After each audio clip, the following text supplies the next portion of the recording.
When I was 4, I became very ill with a high fever. My mama and I were alone in our old house because my papa worked overseas. That night, I could sense my mama was extremely stressed and didn't know what to do. She called my grandparents, who lived nearby, for help. I fell asleep for a few minutes, and when I woke up, I saw my grandparents and some people with them gathered around me. It was a relief seeing them, and I knew there was nothing to fear. I found comfort in knowing that my mother would be pleased to receive a lot of assistance. A few minutes passed, and my grandparents were busy consoling my mom. I was pretty sure it was something about me. I couldn't understand why she was so scared. It was just a fever. All of a sudden, I was bothered by the smell of cigarette smoke coming from the window. I called my mama to stay by my side. I whispered while holding her hand tight, "Mama, please tell the big man to smoke somewhere else. I don't like the smell." Confused, she asked who I was referring to. Pointing in the direction of the window, I described a big, hairy man looking at us from outside, and a small man standing on the windowsill beside him. There was also a small old man with a beard looking at us from another windowsill, and a few tiny men, just the size of my pencil, everywhere, hiding in the closet, in the pile of clothes, on the bookshelves, inside my bag, and on top of the cabinet. I could see their eyes glaring through the cracks and holes from where they were hiding. Behind the small, old bearded man, the head of his horse, as big as the window pane, peeked through the window. My mama, with a panicked look on her face, hastily picked me up and ran downstairs with my equally confused grandparents. I was already an adult when I remembered and asked my mama if she recalled that event. Completely shocked by my recollection of that memory, considering that I was just 4 years old when that happened, she started telling me how scared she was when I kept on uttering gibberish words and pointing to every corner of the room as if some other people were there. When I was around 7, 8 years old, my cousin was staying the night, and we slept in my bunk bed, him on the bottom, me on the top. It was just peeking into 3 a.m., and we were having a conversation because we liked to stay up as long as we could and just talk. We talked about school, our favorite cartoons, and shared ghost stories that we had heard from our friends. We laughed and tried to scare each other, enjoying the thrill of the eerie night. At one point, I decided to go down and lay in his bed with him so we could talk easier. The creaking of the bunk bed ladder and the rustling of blankets filled the room as I climbed down. After talking for a few minutes, I decided to joke around and say, "Shh, someone is coming. I can hear them. Let's hide under the covers." We both got under, giggling and whispering, feeling the excitement of our little game. Then, all of a sudden, from the middle of my bedroom, granted it's a small room, it sounded like, as I describe it, someone slamming onto my floor with a sledgehammer over and over again. Loud pounding, then loud knocking on the wall behind us.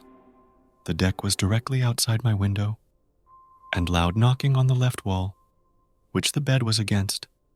On the other side of the wall was the garage. The room seemed to vibrate with each thud, and our laughter quickly turned into silent terror. This went on for like 5 minutes or so, maybe less. It felt like ages. The noise was so intense, it felt like it was coming from inside the room. I remember mustering up the courage to look, but saw nothing. My cousin and I were frozen, our eyes wide with fear. We stayed like that for what felt like hours, though it was only minutes, straining to hear any further sounds. When it finally stopped, the silence was almost as deafening as the noise had been. Gathering every bit of bravery, I had left, I went to my mom, whose room was right next to mine on the other side, freaking out and telling her what happened. She and my dad heard absolutely none of it. My mom checked outside and saw nothing. The deck was empty, the night calm and undisturbed. She went into the basement, which was my older brother's room, and he was asleep, completely oblivious to the chaos we had just experienced. And let's say it was my brother. It was so loud, there's no way my parents wouldn't have woken up. The walls of our house were thin, and even the slightest noise could usually be heard throughout the house. As my mom and I returned to my room, she tried to reassure me, saying it must have been a bad dream, but I knew it wasn't. My cousin and I were both wide awake and heard the same terrifying sounds.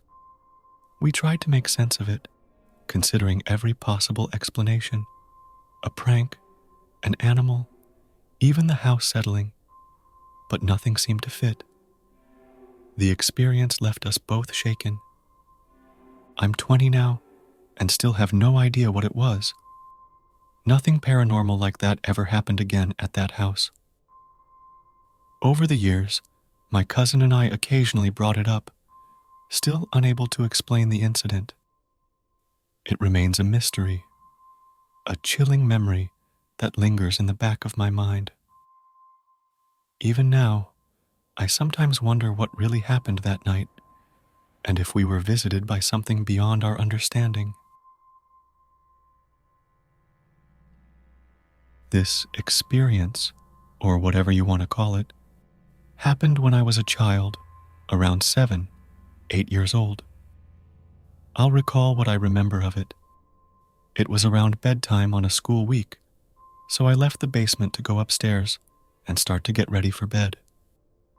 In my house, the kitchen is to the left of you when you leave the basement. From there, I noticed my mom's back turned to me, packing my lunch for school tomorrow. I remember thinking that was a bit odd, as she usually makes my lunch before she goes to work in the morning, not at night, or she would get me to do it before school in the morning. However, not giving it much more thought, I told her that I was going to go to bed. I don't know why, but I remember vividly that when she turned around to face me, she was wearing a Winnie the Pooh nightgown. I think it may be because I loved this nightgown for some reason. I don't quite remember the short conversation we had. I just remember the feeling. I remember feeling safe, loved, and cherished in her presence, like I usually do, but on a more intense level. After the short conversation, I remember her telling me that I looked tired and should head to bed, and that she would be up in a few minutes to say goodnight. Again, there was an overwhelming feeling of maternal love that was evident throughout her presence. With that, I gave her a hug before turning to go upstairs to my bedroom. When I got upstairs, the bathroom door opened, and I saw my mom again. Only this time, she was not in that nightgown and still in her work clothes. My heart sank, and I just stared at her, trying to wrap my brain around how she got up the stairs before me and went back into her work clothes within the span of me walking up the stairs. My mom asked me what was wrong, and I remember just asking how she got up here before me. She looked at me dumbfounded, saying she had been in the bathroom for a little while now. I told her everything I'd shared with you guys, but all she did was look at me. She reiterated that she wasn't downstairs recently, and that she certainly wasn't making my lunch. That's when we both went downstairs and saw that my lunch was made. I pointed at the lunch saying, see, you made my lunch." That's when she called my dad down to see if he had made it for me, but both of them said no. My mom said I must have made it and forgot. But I never remember making that lunch. I don't think my mom believed me about this entire situation and equated it to an overactive imagination. I still don't understand what happened that night, but I still remember it pretty vividly all these years later, especially the overwhelming feeling that I can only describe as maternal love. I never once felt scared or threatened in the presence of this thing. What could this be? Perhaps I was just imagining it, but I don't know how to explain why the lunch was already made. Maybe I did make it and don't remember it. How is this possible? I still don't understand why I remember it so well all these years later. When I was 9 years old, I woke up in bed late at night. The light was off in my room, but the hallway light was on. I currently get sleep paralysis at least once a month, but had never experienced it at this point in my life. I looked into the hallway, and nothing was there. I began to rub my crusty eyes and looked back up to see a tall, blacker than black shadow figure. At first, I thought it was my dad and called out to it. It just stared at me and stayed silent. Once again, I called out, "Dad," but it remained silent and very slowly walked to the foot of my bed. One last time, I said "Dad" in a questioning manner. It began to slowly walk up the side of my bed, and I knew then that this thing wasn't my dad. I jumped up and ran to my parents' room, frantically telling my mom to turn the lights on. She took her sweet time in doing so, and I looked towards her bedroom door, only to see the shadow enter her bedroom and start slowly walking towards me. I jumped over my mom onto the other side of the bed, and the light turned on. There was nothing there, nobody at all, and my father was not in bed with her. At this point, I thought maybe I was wrong, and it was my dad, seeing that he wasn't in bed with my mom. But when I asked, my mom said that he got called to work.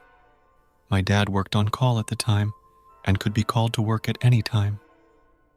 I thought maybe he had just gotten home, but he had not returned from work yet. It was only my mom and me there that night. I lay there, wide awake, my heart pounding in my chest. The room felt cold, the kind of cold that seeps into your bones. I kept staring at the door, expecting the shadow to appear again, but nothing came. My mom, sensing my fear, wrapped her arms around me and tried to soothe me, telling me it was just a bad dream. But I knew it wasn't. The feeling of dread and the sight of that shadow were too real. The next morning, I tried to tell my mom again what had happened, but she dismissed it as a nightmare. She told me I had probably been dreaming, or that my imagination was running wild. Still, I couldn't shake the feeling that something was off.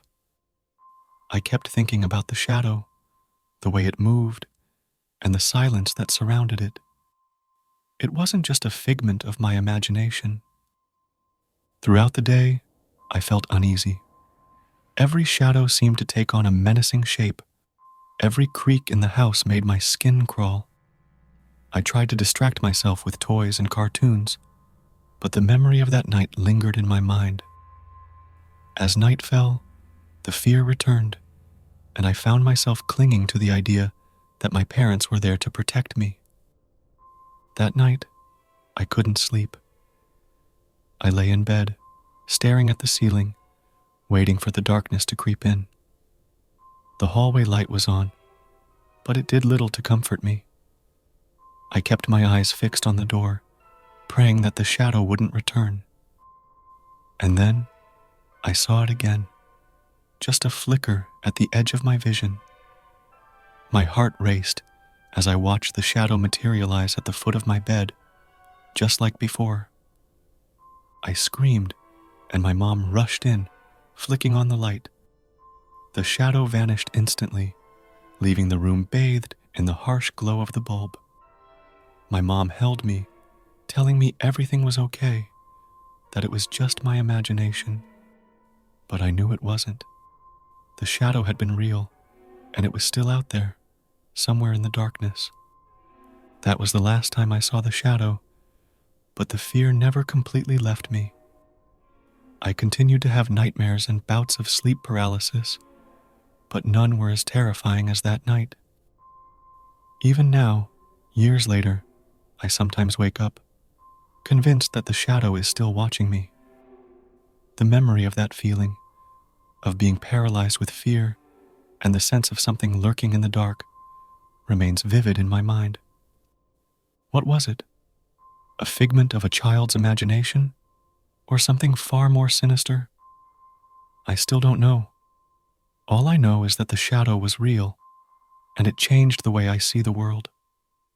The darkness no longer feels safe, and every shadow seems to hide something just out of sight. I've never been able to shake the feeling that whatever was in my room that night is still out there, waiting in the shadows.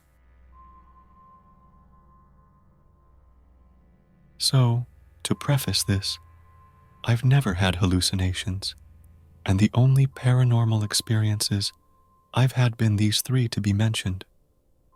I did have sleep paralysis a lot as a child, but it went away in adolescence. When I was in my early 20s, I was in a dark place mentally, living in an apartment complex alone. After a night of heavy drinking, I passed out on my apartment floor. I had a nightmare in which I was in a room with a black dog, and I was afraid of it. I was resting my head on it like a pillow, and if I tried to move away, it would start to growl at me. At some point, I realized I was dreaming, and I pushed the dog away. Immediately, I woke up, and before me, there rose a shadow person from the floor. It had the outline of a person, but was pitch black, with no discerning features. It moved towards me a step, and moved a hand towards me, and then went away. I was paralyzed, by the way, when I woke up and saw this. As soon as it vanished, I could move again. The second time, a few weeks later, I was sober. I was in bed and woke up paralyzed again. This time, I couldn't see any entity because my head was down maybe, or to the side. I was on my stomach. This time, there was also a constant buzzing noise raising and lowering in pitch. I felt dread and terror. I then felt something crawl on top of me and rest on my back. It seemed to be draining me of energy or something. It felt like it was feeding on me somehow.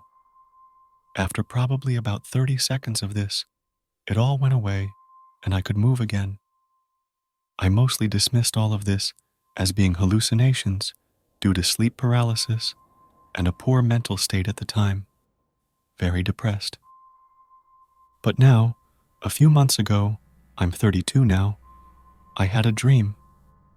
In the dream, there was a man I didn't know who explained to me that there is an organ in our body which, if strengthened by meditation, can increase emotional connectivity to others. Something along those lines. I was taken to people who were practicing this meditation and chanting. The man told me that the people doing this practice were called Nurgle. He then even spelled out the name for me as Nergal, like it was important that I know. Now, I'd never heard this name before in my life. Oh yeah, the creepy thing is that these practitioners, the chanting was like sludgifying them. Some of them had turned completely to sludge and were kept in pans on shelves. Some of them weren't fully dissolved and had appendages sticking out from their respective blobs. Some of them were scared and panickedly saying, "Put me back! Put me back!" I woke up from that dream with a start. The name Nurgle echoed in my mind. Curiosity got the better of me, and I decided to look up the name. I found out that Nurgle is an ancient Mesopotamian god of the underworld. This discovery added an unsettling layer to my experiences. It felt like there was a connection between my dreams and something far older and darker than I could comprehend. The more I thought about it, the more I wondered if there was something deeper at play. These weren't just random nightmares or hallucinations. They felt connected, almost like pieces of a puzzle. The shadow person, the black dog, the energy-draining presence, and now the strange dream about Nurgle. All these experiences seem to point towards something beyond the ordinary. As I delved deeper into my research, I found references to shadow people and their association with sleep paralysis.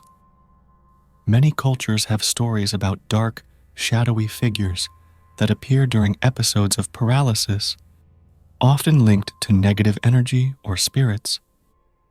This made me reconsider my earlier dismissal of these events as mere hallucinations. Reflecting on these experiences, I began to wonder if my mental state had made me more susceptible to these encounters.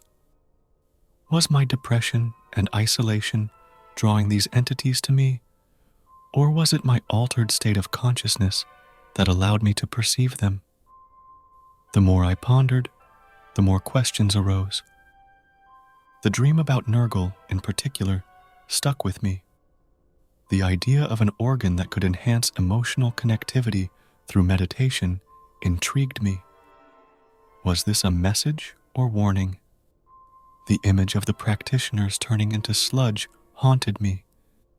It was as if their pursuit of this emotional connectivity had led to their undoing.